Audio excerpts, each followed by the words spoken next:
복 있는 자입니다. 마음으로 믿어 의에 이르고 입으로 시인하여 구원에 이른다. 그리고 입으로 믿음의 시인을 할 때마다 주 하나님께서 우리의 고백을 들으시고 일하실 줄 믿습니다. 여러분, 폭염 속에서 어떻게 살아나가십니까? 이 폭염이라는 단어보다도 다른 새로운 단어를 만들어야 하지 않을까 하는 생각이 들 정도로 너무 덥습니다. 어떤 분은 찜질방보다 더 덥다고 그렇게 말씀하시는 분도 계신 것을 들었습니다. 저는 여름에도 냉수나 냉커피 같은 거 잘 안 먹는데 자연적으로 냉수, 얼음 들어있는 물, 이것을 찾게 되는 걸 보니까 참 덥구나 하는 것을 생각해 보았습니다. 여러분, 이러한 더위 속에서도 시원한 곳에 사람들이 모이는 걸 봤어요. 뉴스에 보니까 밀양 쪽인가 이 찜통 더위 속에서 바위 밑에 얼음이 얼어가지고 이렇게 그 바위 밑에서 바람이 샥 나오니까 등산을 하다가 사람들이 그 앞에서 탁 서서 시원하다 이러면서 바람을 맞고 있더라고요. 여러분, 우리의 인생이 정말 힘들고 어려워도 예수 그리스도가 우리 안에 있으면 참 좋다 하면서 살게 될 줄 믿습니다. 오늘 본문에 보면 예수님께서 갈릴리 지역 다니시면서 복음을 전하셨습니다. 그러시다가 이 초막절이 가까워졌을 때 예수님이 예루살렘에 가만히 몰래 올라가셨습니다.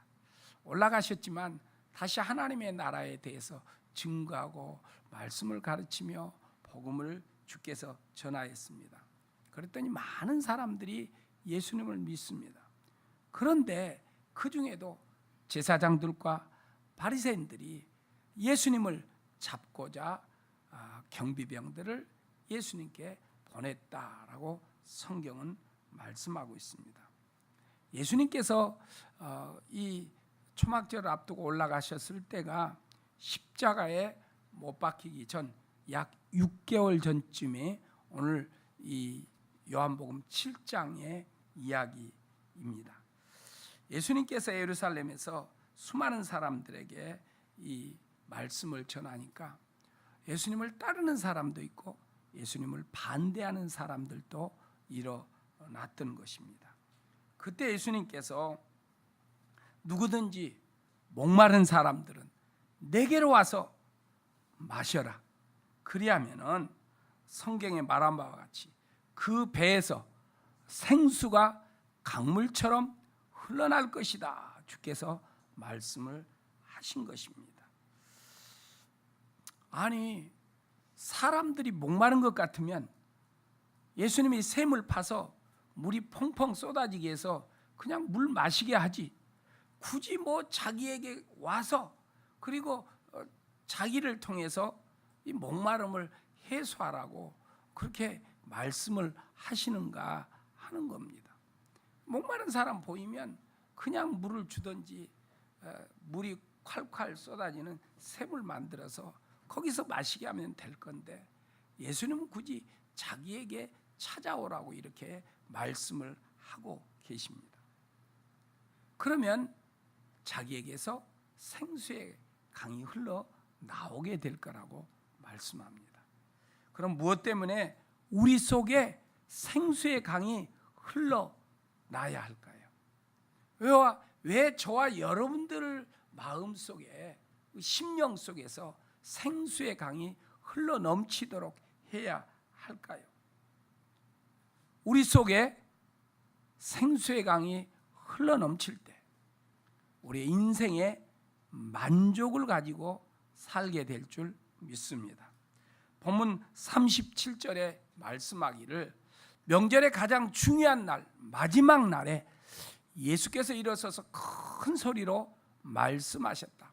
목마른 사람은 다 나에게로 와서 마셔라 라고 주께서 외치신 것입니다. 목마른 사람은 주님께로 오라, 내게로 오라, 이 말은 주님의 축복에 참여하라 이 말입니다. 여러분, 주님을 가까이 하는 사람은 복이 있다고 시편 37편에 말씀합니다. 정말 우리가 역사를 보면 하나님을 가까이 하는 사람들은 복을 받고 복된 삶을 사는 것을 보게 됩니다. 여러분, 우리가 주님을 가까이 하며 살아나갈 때 우리의 인생의 갈급함을 해소하게 될 줄 믿습니다. 여러분, 우리 속에서 생수의 강이 흘러 넘치게 되면 우리는 인생의 만족함을 가지고 살게 된다는 것입니다. 주님께서 외치실 때가 초막절이라 그랬어요. 이스라엘의 절기 중에 이 초막절은 뭔가?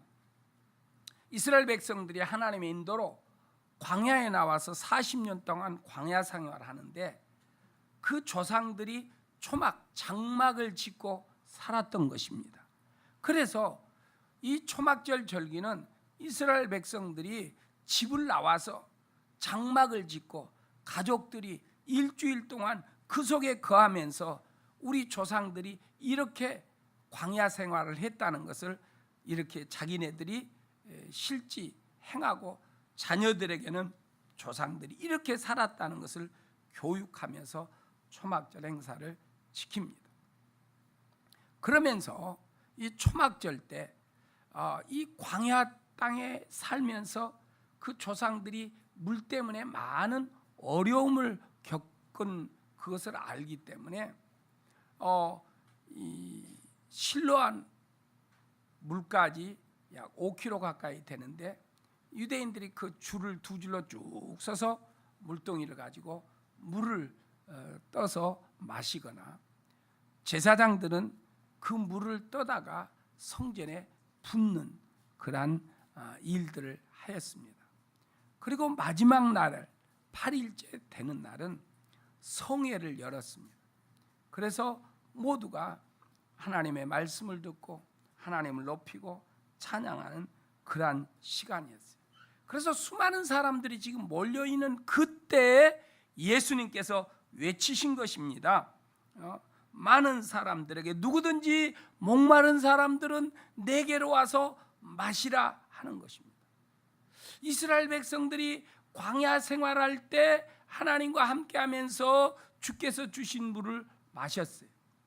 그래서 그 조상들의 그 어려움을 한번 생각하면서 그들도 물을 뜨려고 줄을 딱 서 있는데 주님께서 그들을 향하여 누구든지 목마른 사람은 내게로 오라.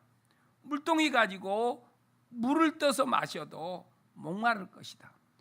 수가성 여인이 한낮에 우리로 말하면 한 2시쯤에 물을 뜨려고 혼자 가만히 나왔어요. 모든 사람들이 더워서 쉬고 있는 그때 이 여인이 물 뜨러 나왔을 때 예수님께서 내가 주는 물을 먹으면은 영원히 목마르지 아니할 것이다. 그럴 때 이 여인이 그런 물이 있으면 내게 좀 주시오. 이렇게 말을 했지요. 지금 그 주님이 우리에게 말씀합니다. 누구든지 목마른 사람은 내게로 와서 마시라 라고 말씀합니다. 그때 사람들이 쳐다봅니다. 아니, 자기는 물동이도 없고 아무것도 가지지 않으면서 우리에게 무슨 물을 준다고 와서 마시라고 하는가 하고 쳐다보았습니다. 그때 주님께서 한마디 더 합니다. 그러면은 당신들의 배에서 생수가 강물처럼 흘러날 것입니다 라고 주께서 외치셨습니다. 여러분, 어떤 것이 나로 하여금 갈증을 느끼며 살게 합니까? 갈증을 느낀다. 그러면은 다른 것에 신경을 쓸 수가 없는 거예요. 우리 집이 요사이 갈증을 느끼며 사는 것이 있습니다. 제가 조금 해차를 해가지고 이사를 하고서 에어컨을 바로 달아야 하는데 하고 신청을 못했어요. 또 그렇게 할 것 같으니까 제 막내 동생이 전화까지 해서 이사했으면 빨리 에어컨 먼저 다십시오. 그렇지 않으면 못 달 것입니다 하고 전화까지 해줬는데 우리가 그 전화를 받고도 무시를 해가지고 요새 에어컨 없이 산이라고 아주 광야 생활을 하고 있습니다. 얼마나 힘이 드는지, 얼마나 힘이 드는지. 여러분, 목마른 사람이, 인생의 갈증을 느끼는 사람은 다른 것에 신경을 쓸 수가 없어요. 너무너무 힘들게 살아갑니다. 그런데 예수님이 당신들 인생의 갈증을 느끼고 살고 있습니까? 내게로 와서 마시라. 그러면 뱃속에서 생수가 흘러나서 그 갈증을 해소할 것이라고 말합니다. 여러분들은 어떤 갈증을 가지고 살고 있습니까? 나를 목마르게 해서 하나님이 주신 그 평안과 기쁨을 누리지 못하게 하는 것이 무엇입니까? 무엇이 나로 하여금 주님의 은혜 안에 거하지 못하게 만들고 있습니까? 예수님께서는 내게로 와서 목마른 사람은 내가 주는 물을 마시면 갈증을 해소할 것이라고 말합니다. 그런데 저와 여러분들은 여전히 목마릅니다. 그렇다면 우리 속에서 생수의 강이 흐르게 해서 우리로 하여금 목마름을 해소하여 인생의 만족을 누리며 살도록 해야 할 것입니다. 여러분, 왜 우리가 목마름을 해소해야 합니까? 목마름을 해소하지 못하면 인생에 만족이 없는 거예요. 우리의 인생의 갈증을 해소해야 삶의 만족을 갖고 사는 거예요. 우리의 인생의 목마름을 해소하지 못하면 100평의 집을 살아도 또 더 큰 집을 갖기 원하고, 수많은 물질을 소유해도 더 많은 돈을 갖기를 원하는 것이 인생들인 것입니다. 만족을 없으면, 만족을 가지고 살지 못하면 이웃들을 품을 수가 없어요. 이웃들을 사랑할 수가 없습니다. 이웃을 향하여 자비와 긍휼을 베풀 수가 없는 거예요. 그래서 인생의 갈증을 느끼며 신앙생활을 하면 하나님 앞에 헌신하고 예수의 이름으로 봉사하고서도 일어나는 일이 뭡니까? 다투기도 하고 싸우기도 하고 분쟁하는 겁니다. 여러분, 국가끼리 싸우는 것도 뭐예요? 만족을 갖지 못하기 때문에. 트럼프가 중국을 향하여 무역 전쟁을 지금 시도하고 있어요. 우리는 갈증이 있다. 니들은 다 물건 팔아먹고 우리는 그냥 물건 사고, 그리고 더 어렵다. 그래서 무역 전쟁을 일으키려고 하는데 뭐예요? 만족이 없기 때문에 그러는 거예요. 여러분, 예수 믿으면서도 만족을 얻지 못하면 예배하고서도 싸워, 기도하고서도 싸워, 예수의 이름으로 봉사한다고 봉사하고서도 싸워. 왜 그래요?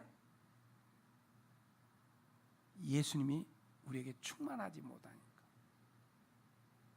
여러분, 우리의 모습을 보십시오. 요새 여러분들 살면서 내게서 예수님이 나오고 있습니까? 내가 나오고 있습니까? 내가 나올 때 기분이 좋고 기쁨이 있고 즐거움이 있습니까?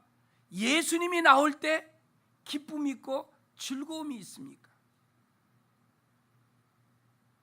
여러분, 우리가 믿음의 삶을 사는데 저와 여러분들이 내 속에서 예수가 지금 나오고 있는지, 내가 나오고 있는지 우리의 모습을 보기를 원합니다. 내게서 예수가 나오는 사람은 모든 환경을 이기고 그 속에서 기뻐하며 즐거워하며 살아갈 것입니다.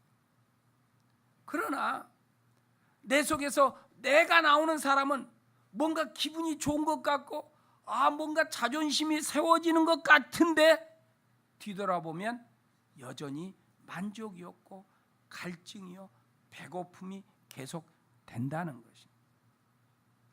금요일 날 유성에서 수련하고 있는 우리 학생들에게 찾아갔어요. 얼마나 뜨겁게 뛰면서 찬양을 하는지.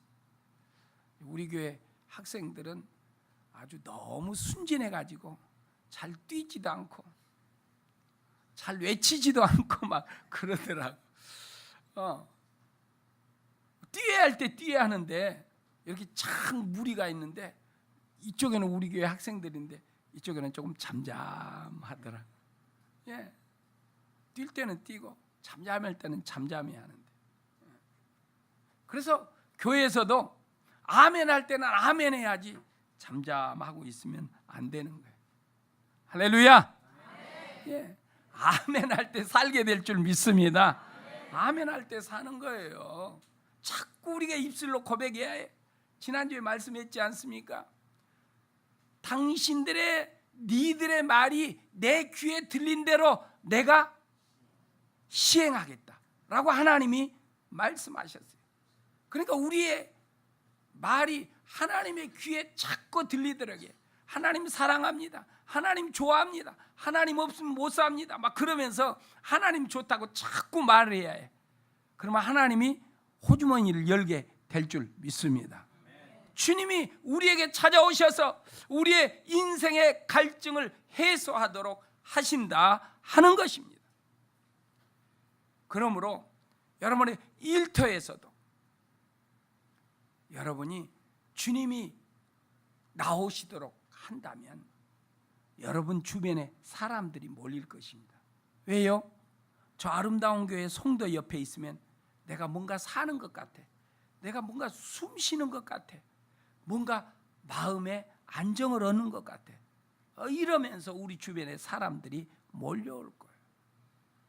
그래서 저와 여러분들은 기도해야 해요. 내게서 예수가 나오도록.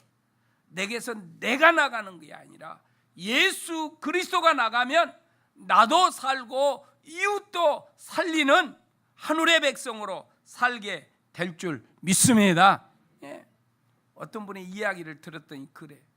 그분이 돈이 많은데 무엇을 해야 할 것인가. 그래서 너무너무 답답해하고 인생 무료해 하니까 남편이 부인을 데리고 화토놀이를 시켜줬대. 이거 화토하면은 그냥 좀 마음의 위로를 받을 것이다. 그런데 이 부인이 화토놀이를 너무너무 잘해갖고 집을 10채나 잃어버렸대. 그 마음에 안정을 얻도록 가르쳐줬는데 그냥 화토에 빠져가고 집을 10채나 잊었다는 거예요. 어떤 예수님을 잘 믿는 사람은 인생의 목마름을 해결하지 못해서 카지노 가면 목마름을 해소할까 해서 카지노 가서 몇백억을 잃어버렸대. 그래도 마음에 안정이 없더라는 거예요. 여러분, 우리의 인생의 목마름을 해소해야 삶의 만족을 얻게 될 줄 믿습니다.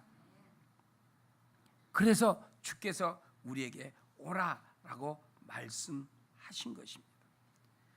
인생의 갈증은 예수님께 나와서 성령으로 살아갈 때 인생의 갈증을 해결하게 될 줄 믿습니다. 그래서 에레미야 17장 5절 6절에 이렇게 말씀합니다. 우리 같이 한번 읽겠습니다. 나 주가 말한다.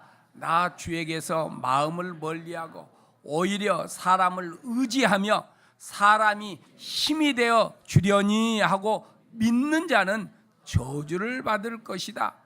그는 황야에서 자라는 가시덤불 같아서 좋은 일이 오는 것을 볼 수 없을 것이다. 그는 속임기가 많아서 사람이 살 수도 없는 땅 메마른 사막에서 살게 될 것이다. 예수님이 나오지 않는 사람은 예수님에게서 그 마음이 멀리 떨어져 있는 사람이, 그런 사람은 예수님을 의지하지 않고 사람을 의지하게 된다. 사람의 힘을 따라가게 된다. 그런 사람은 황야에서 자라는 가시덤불 같다라고 말합니다. 그런데 에레미야 17장 7절에 보니까 이렇게 말합니다. 그러나 주님을 믿고 의지하는 사람은 복을 받을 것이다. 할렐루야. 사람의 힘을 의지하지 말고 하나님을 의지하며 살기를 축원합니다. 다윗은 그래서 이렇게 고백했어요. 나의 힘이 되신 여호와여, 내가 주님을 사랑합니다. 하나님이 내 힘이 되니까 내 인생이 살맛 난다. 그래서 주님을 사랑한다고 고백했어요. 다윗은 하나님 앞에 춤을 추면서 하나님을 좋아한다고 고백하고 하나님을 사랑한다고 고백했어요. 왜요? 하나님의 힘으로 사니까 인생이 재미있었던 거예요. 여러분, 사람의 힘을 의지하면 황야에 가시던 불 같은 인생이 되는 거예요. 그러나 하나님을 의지하면 우리 하나님께서 우리의 마음속에 생수가 강물처럼 흘러나게 해서 우리의 인생이 만족을 누리며 살도록 인도하여 주실 줄 믿습니다. 그러므로 하나님을 가까이에서 하나님이 내게서 나오도록 하시기를 축원합니다. 그것이 바로 믿음의 사람인 거예요. 믿음의 사람. 내게서 돈 많은 것이 나오는 게 아니에요. 내게서 재능이 있다는 것이 나오는 게 아니에요. 내게서 지식이 있다는 게 나오는 게 아니라 내게서 주님이 나오는 거고, 그리고 그 주님이 잘 드러나도록 돈을 쓰고 재능을 쓰고 지식을 쓰고 우리의 힘을 쓰는 그러한 삶이 되도록 해야 할 줄 믿습니다. 그것이 바로 주님 모시고 살아가는 성도의 삶이다 하는 것입니다. 그래서 에레미야 17장 13절에 성경은 우리에게 이렇게 말씀합니다. 주님, 이스라엘의 희망은 주님이십니다. 주님을 버리는 사람마다 수치를 당하고 주님에게서 떠난 사람마다 생수의 근원이신 주님을 버리고 떠난 것이므로 그들은 땅바닥에서 쓴 이름처럼 지워지고 맙니다. 그랬어요. 주님을 멀리하면 우리의 존재가 드러나지 않습니다. 주님은 주님으로 인하여 살고 주님이 내게서 드러나면 나도 모르게 내 존재가 딱 드러나 있는 거예요. 그래서 성경은 하나님을 의뢰하고 하나님으로 인하여 살아가는 사람은 정오의 햇빛처럼 빛나도록 하나님이 그 인생을 만들어 주신다고 말씀하셨어요. 그러므로 내게서 내가 드러날 게 아니라 우리 주님이 드러나도록 하면 우리 주님께서 우리의 인생을 그렇게 만들어 주실 줄 믿습니다. 그러면 어떻게 생수의 강이 흐르도록 할 수 있을까요? 우리가 성령 충만할 때 우리에게서 생수의 강이 흘러나는 것입니다. 에베소서 5장 18절에 성경은 우리에게 이렇게 말합니다. 술에 취하지 마십시오. 거기에는 방탕이 따릅니다. 성령의 충만함을 받으십시오. 할렐루야. 성령 충만을 받으라고 말합니다. 여러분, 술 취하면 술의 지배를 당하게 됩니다. 그러나 성령 충만하면 성령의 지배를 받게 되는 것입니다. 술 취한 사람은 어디서 나오는지 모르지만은 그 나름대로 담대함을 가지고 있어요. 담대함을.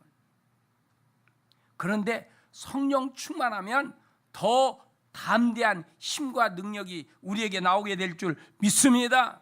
그래서 하나님의 인도를 받고 성령의 인도를 받으니까 이스라엘 백성들이 홍해 바다를 지나갑니다. 철철 흘러넘치는 요단강을 지나갑니다. 여리고 성을 돌면서 여리고 성을 향하여 함성을 지르니까 무너집니다. 다윗은 골리앗을 향하여서 담대하게 나갑니다. 모두가 골리앗 앞에서 자기 형들도 사울 왕도 이스라엘의 군대도 두려워 떨고 있는데 성령 충만한 다윗은 담대히 골리앗을 향하여 나가게 됐다는 것입니다.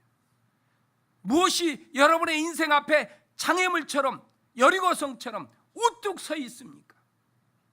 성령 충만하면 담대히 그를 향하여 나갈 것이고 그를 점령할 것이고 이기며 살게 될 줄 믿습니다. 그래서 에베소 3장 16절에 성경은 말합니다. 아버지께서 그분의 영광의 풍성하심을 따라 그분의 성령을 통하여 여러분의 속사람을 능력으로 강건하게 해주십니다. 우리의 속사람을 하나님의 능력으로 강건하게 한다. 성령의 역사가 우리에게 있으면 그런 은혜가 우리에게 임하게 될 줄 믿습니다. 그래서 성령 충만함, 하나님과 함께 천지 만물을 지으신 성령님이 우리를 지배하게 되는 것입니다. 술 취하면 술의 지배를 받지만 성령 충만하면 성령의 지배를 받게 될 줄 믿습니다. 성령의 충만함을 받으면 천지 만물을 지으신 하나님의 능력을 가지고 살게 되는 것입니다. 그래서 인생의 갈증을 해소하게 되는 것입니다. 여러분, 우리의 배에서 생수의 강이 흐르게 해보십시오. 인생이 살만 날 것입니다. 저와 여러분들이 하늘의 기쁨과 즐거움을 가지고 살아나가게 될 것입니다. 우리의 인생 앞에 시온의 대로가 활짝 열려서 우리 하나님을 기뻐하며 찬양하면서 살아가는 주의 백성이 될 줄 믿습니다. 여러분, 성령의 역사가 있으면 우리의 인생의 삶이 즐겁다 하는 것입니다. 한국 사람들은 영혼의 장소를 말할 때 영혼이 이 머리에 있다 이렇게 말합니다. 인도 사람들은 그들의 영혼이 발을 통해서 역사한다고 여기고 있습니다. 그래서 인도 사람들은 맨발로 많이 다닙니다. 귀족들도 맨발로 다닙니다. 유대인들은 그들의 영혼이 배에 있다 이렇게 여깁니다. 그래서 예수님께서 우리의 배에 생수의 강이 흐르게 할 것이다, 우리 배에 성령께서 역사하도록 할 것이다 라고 말씀을 한 것입니다. 여러분, 우리가 성령 충만하면 매일 하나님과 함께 살려고 노력하는 거예요. 지난 한 주간 우리의 삶을 보십시오. 내가 하나님과 함께 살려고 노력했는지, 아니면 하나님 잊어버리고 그냥 내 힘과 내 능력과 주변의 사람의 힘을 의지해서 살려고 했는지, 어떻게 살려고 했습니까? 이번 주에 다시 한번 내가 시간마다 하나님과 함께 살려고 힘을 쓰고 애를 쓴다면 그분은 성령의 충만함을 받는 사람이고 성령의 인도를 받아서 하나님의 은혜 속에 살게 될 줄 믿습니다. 그래서 내 배에서 생수의 강이 흘러넘치면 우리는 내 뜻이 아닌 하나님의 뜻을 먼저 생각하게 되는 것입니다. 이 사업이 하나님께 영광을 돌리는 사업이 될까? 이 사람을 만나면 하나님이 기뻐하실까? 이 일을 하는 것 하나님이 즐거워하실까? 하는 것을 생각한다는 거예요. 내가 어려움 속에 있어도 왜 사람들은 다 어렵지 않는데 나만 어려울까 이렇게 생각하지 않고 하나님께서 이것을 통해서 나에게 무슨 일을 행하시려고 할까라고 생각하게 된다는 것입니다. 그래서 우리는 어떤 환경 속에 있든지 주님과 동행하게 되고 주님의 인도하심 속에서 우리는 모든 상황을 이기는 자가 될 줄 믿습니다. 우리 주님께서 말씀하셨어요. 우리 하나님은 모든 것을 합력하여 선을 이루시는 분이다. 저와 여러분들이 어려움이 있든지 좋은 일이 있든지 주님을 바라보고 주님과 함께 살아가면 우리의 모든 환경을 하나님은 선하고 좋게 이루어 주실 줄 믿습니다. 그래서 생수의 강이 내게서 흐르게 되면 하나님의 기쁨이 내게서 넘치게 될 것입니다. 주의 자비와 긍휼이 나에게서 나오게 될 것입니다. 그래서 나를 만나는 사람이 희망을 얻게 될 것이고 나를 만나는 사람이 예수님을 만나는 역사가 일어나게 될 줄 믿습니다. 생수의 강이 내게서 흐르면 하나님의 것을 좋아하면서 삽니다. 우리가 기도하고 예수 믿어도 생수의 강이 내게 흐르지 않으면 하나님의 것보다 뭔가 부요한 자들이, 힘 있는 자들이, 가진 것을 좋아하고 부러워하며 사는데 내게서 생수의 강이 흐르면 세상 것보다 하나님의 것이 너무 좋다는 것이죠. 그래서 주님과 통행하는 삶을 살게 될 줄 믿습니다. 여러분, 이 폭염 속에 생수의 강이 우리에게서 흘러나도록 하십시다. 할렐루야. 그러면 하나님의 은혜가 우리의 손길이 발길이 미치는 곳마다 임하게 될 줄 믿습니다. 그런 은혜가 저와 여러분들에게 넘치기를 기도합니다. 기도하겠습니다. 우리 함께 기도합니다.